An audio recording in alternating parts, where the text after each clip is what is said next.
Hey guys, it's been a while since I posted a video, and something that caught my attention was about fudging dice and interpreting the rules and all this. And my 2 cents is I gotta call bullshit on this whole thing about we don't fudge dice. It's wrong. Game masters shouldn't do it, and here's why, right? Okay, all the people that are bitching and moaning about the dice are all players that are pissed off at one point or another about a game master that may have hosed their character or have been perceived to hose their character.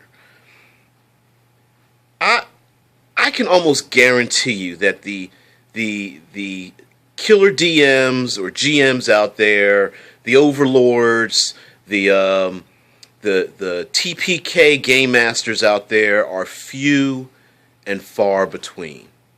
All right.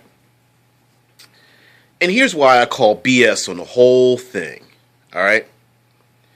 When was the last time you as a player, you as a game master, witnessed, was involved in, or specifically yourself, had a situation where your character or you as a game master knew a player, you rolled the dice, you did the damage, boom, character's dead, straight dead in the water. You rolled an 18 and a 19, you did 86 points of damage, and as a game master, the game master goes, you know what, your character's knocked out and captured. And that player states to the game master instead and goes, well, my character wouldn't be captured. The dice say he's dead. You can't just have my character captured or knocked out. Never. Never. Or player characters get their ass kicked. They leave the dungeon. They go back into the city. The next game, the game master, everyone's like, well, how many hit points do we have? And the game master goes, you know what? All you guys are healed back. And a player goes, well, no, we wouldn't. Let's make our healing rolls. We might botch it and actually get sicker. Please, whatever. When I hear about situations where everyone's all pissed off that the game master fudged the dice, 99% of the time, you know what game masters are doing? They're fudging dice in your favor as a player. There's plenty of GMs out there that go, you know what? Damn, that player rolled a 19. You know what? I'm just going to let him kill the thing. I mean, the scene works. Player's been into my game. You know what? Don't worry. Don't even worry about rolling the dice. Just tell me he's dead. Tell me how you did it. Or you have a situation where the player's trying to interact with an NPC, and you go, you know, don't even roll the dice. We're role playing this out. I'm not going to have you roll the dice in a chance that you fail. You know, this is pretty cool. I like them interacting and stuff. I'm going to let him get the information out of this guy. Or the game master decides on a whim, no, you guys, you sneak around behind the guard instead of having them roll and possibly fail. Game masters, since the beginning of time, circa 1973 or 4, have been dice fudging in favor of the players. Case in point, there was a reason back in the Red Box first edition, maybe even in the second edition, there was a stat called lift gates, bend bars, and open doors. And there were actually modules that if you could not open the door, you'll never get into that room. Could be a Holy Avenger in there, some treasure. If you could not pry the door open in the module, you would just never be able to get into that door. Now we got guys doing dungeon crawls and expecting to hit every room, get every secret door, find every hidden trap, whatever. Game masters, we give that stuff away. And here's the reason why we've been fudging dice in favor of the players. The reason for game masters to fudge dice in favor of the players is because the table is not just for the players. It's for the game master's enjoyment. Damn, you make this adventure that's supposed to last, 5, 6, 10 game sessions. What's the point in killing off the players in the first game, in the first half? That's a wasted time. Hey, if I make a game, I want you guys to be involved in it. Now, that doesn't mean that you're safe from all harm. It can happen, and sometimes you just got to let it go. But there's plenty of times where you're going, geez, all I wanted them to do was get attacked by some bandits and kick their ass, and the dice just rolled wrong. So you know what? I'm not gonna punish them for a couple of bad rolls when really this is just the opportunity to showcase the player's abilities. You know what? I'm going to fudge the dice. I'm going to, instead of the guy killing the main character, no, he just knocks him in the head and throws him down into a ditch or something, says some words over top of him, maybe spits on him and walks away. Good opportunity for the players to get some revenge later on in the game. Fudging dice. Now, okay, let me go down another pathway on this thing here, okay? When it comes to game masters fudging dice and doing DM fiat or GM fiat, where we just make a decision that something happens, no dice rolling, hey, I'm just telling you how it's going to happen and what's going to happen. There's nothing random about it. Nothing. There's never anything random. Game masters have been doing this since the beginning of time because we are fudging dice to encompass the entire gaming table. Does that mean I may change an encounter or a creature's abilities so that the rogue in the party doesn't just have to sit in the background but can sneak around? Yes. Will I change an ability so that the wizard can use some of his intelligence and a spell to affect the outcome of the game? Yes. Does that mean that there's players who, despite their class, maybe certain players are into acquiring knowledge, and I place something in the game for them to acquire some knowledge, or to sneak up on someone, or to smash some heads because they're a barbaric fighter or something? Yes, I will change stats in a minute so that players have the ability, the opportunity to shine in some kind of way, shape, or form. Does it mean that there's automatic success or failure? Nah, not really.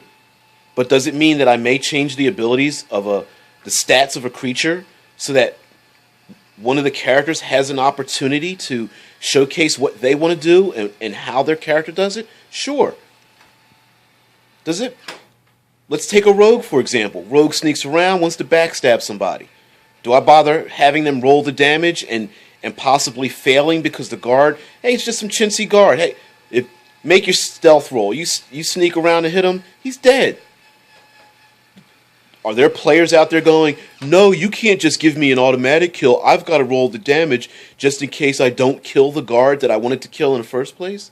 Okay, sure, it's fun to roll the dice. But as a game master, am I thinking in my head, I really don't care how much damage he does, the guard is dead? Sure, I'm thinking that in my head because maybe getting into the castle is the important part, not taking out some chintzy guard. Okay, would it be more exciting if the guard isn't taken out? Sure. Okay, maybe midway through the game. If it's the first 10 minutes, who cares? This is the setup. I want the players to shine, at least partially in the game, before things start to really get tough. Now as the game goes on, maybe 3 sessions into it, hey, is now the opportunity where the dice really might roll out of their favor? Sure. But at some point in time, I want my players to feel special. As a game master, my DM fiats are more than likely in favor of the players. There are no players out there going, hey, you can't judge in my favor. I need the dice to go in my favor. You can't just arbitrarily give me something. Players don't give that stuff back. There's plenty of players out there going like, oh, he gave me my maximum hit points? Sure, I'm not going to roll my hit points.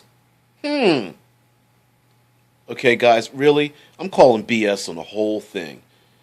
DMs have been doing DM, fiat, fudging dice, changing hit points, armor classes, special abilities on the fly forever.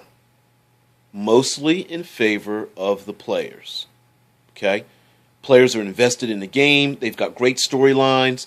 They have exhibited honor and glory and just made the entire table fun. And to have an errant role ruin that for players. How many players out there have had a game session and damn it, they can't roll to save their life. They can't get a roll to, play Game Master asks him to roll, and you're just like, oh shit, here I go, failing yet one more roll. It happens. It happens. Does the Game Master just take advantage and start laughing at the players that, oh well, you just suck? No. Maybe there's times when you use those failed rolls and add that into the game. Maybe the players failed roll after roll, and the villain, me as the Game Master, I'm going, well, the villain just assumes that you're not a threat and walks away from your character. And now the character's going, did he just ignore me? You walk away? Yeah, oh yeah, he doesn't even think you're a threat any longer. Does that mean I can sneak off? Oh sure, he's not even worried about you. He blocked and parried and dodged all your attacks. He doesn't think that you can fight that well. Well, that kind of sucks, but since they're not paying attention to me, can I sneak around and steal the statuette off the thing? Sure, you can go ahead and try. I'll give you a bonus for it. He's not looking out for you because, what have you done? You can turn all kinds of things around. And as a Game Master, I turn all kinds of nasty penalties, nasty rolls. One of my videos, I talked about somebody rolling a natural 20 and then rolling 2 points of damage, and how much that friggin' sucks. Everybody hates that. So I said, well, how do you turn that around and not make that a wasted roll? So imagine if you're an archer. You roll a natural 20, you roll the damage, you do 2 points. Maybe the arrow slashes past the hobgoblin's throat, and a trickle of blood drips down his throat. And the elf goes, hey, back off, or the next one's in your eye. Hey, maybe he loses it as a threat. And the hobgoblin chieftain's like, whoa, we better back the hell up. I'm not getting the arrow in the eye. He just signed his name on my throat. You can turn all kinds of bad rolls into good role-playing opportunities. And me as a Game Master, I will always err in favor of more story, more interaction, more flavor for the players. And it doesn't mean automatic successes either. Sometimes it's just more opportunities for more story. Does that mean killing the players off? No. We've got our things where as Game Masters where we're like, okay, you're not dead, you're trapped. You're not dead, you're enslaved. You're not dead, you've been transported somewhere. It's the old Star Wars on the planet Hoth, and Luke Skywalker gets pelted in the head. Oh well, total player killed. Oh well, your character's dead. Nah, threw you in some ice, stuck you up on the ceiling, and now you're hanging there for food later on. That's what that is. Hey, does the giant kill the character and squish him? Nah, maybe he drags him by his feet and takes him off into his lair for a meal later on in a pot. And now here's a great opportunity for a story. Players can come rescue the character, and maybe the giant's done this before, and they can get some treasure or whatever. Maybe they're captured by some drow elves instead of just poisoned and left for dead. How fun is that? Oh, you've been stuck by a poison arrow. Roll for save versus poison -4. Oh, your character's dead. Next. There's no thought in that. There's no story. But being captured and dragged down into a dark elf haven and being kept as slaves and having to escape, that's sweet right there. I'll pull that out of my ass in a minute instead of just killing the players off and going, oh, my story's dead. Hey, okay. Lastly, before I cut this off, guys, how many Game Masters and players out there are willing, in the first 5 minutes of play, to let their characters die, Game Master says it's over, and everybody sits around with thumbs up their asses? Now, I'm not a ass thumb kind of person, but that doesn't particularly sound fun to me. I like to use my thumbs for other purposes than having them stuck up my ass because, oh, the whole party died because the numbers just didn't roll right, and, oh, game's over. What else are we going to do? More story. And if that means I got to ignore some crappy ass dice to have a larger story and have my players shine, their characters are the title. They are the main characters of a great story that I want to tell at the table. Dice don't fit in there. Hey, listen. 3 greatest movies of all time, the Lord of the Rings movies. We love them. And a one die roll happened in those movies. Those are great stories that people got together and decided to tell. And I want grand stories just like that as a player and as a game master. And the dice add flavor. They're there as a tool. They're there to help to tell some of the story, but they will never take over in my game. So I call BS. It's a bunch of bullshit. And unless somebody comes up with a role-playing game called Thumb Assing, I'm going to tell further stories. So that's my 2 cents, guys. Thanks a lot.